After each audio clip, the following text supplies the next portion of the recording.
உங்களுக்கு most comfortable working with யாரு? சிவாஜி சாரா? Is a teacher. Actually 10 schedule அந்த படம். ஓகே. டி வாசு சாரும் சந்தான பாரதி இவங்க 2 பேரும் தான் அசிஸ்டன்ட் டைரக்டர்ஸ். எவ்ரிடே ரெடி ஆயிட்டியா அப்படின்னு சொல்லுவாங்க.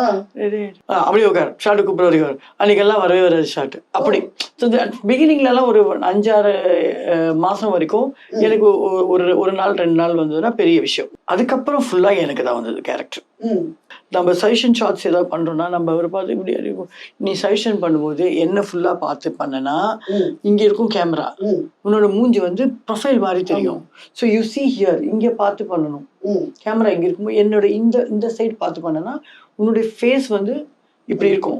அப்போ தெரியும் நீ பர்ஃபார்ம் பண்றது. இதெல்லாம் வந்து எனக்கு சொல்லிக் கொடு. ஸோ ஆர்டிஸ்ட் நிற்கும் போது ஷேடோ அவங்களோட ஷேடோ நம்ம மேல விடா நம்ம கருப்பா தெரியும். ஸோ அது எப்படி நம்ம ஷார்ட் நடக்கும்போது அது எப்படி அட்ஜஸ்ட் பண்ணி நிற்கிறது, இதெல்லாமே எப்படி நடிக்கணும், எப்படி அழணும், எப்படி நம்ம அழுவுறதை பார்த்து ஜனங்க அழுவணும் அப்படின்றத சொல்லி கொடுத்ததெல்லாம் சிவாஜி.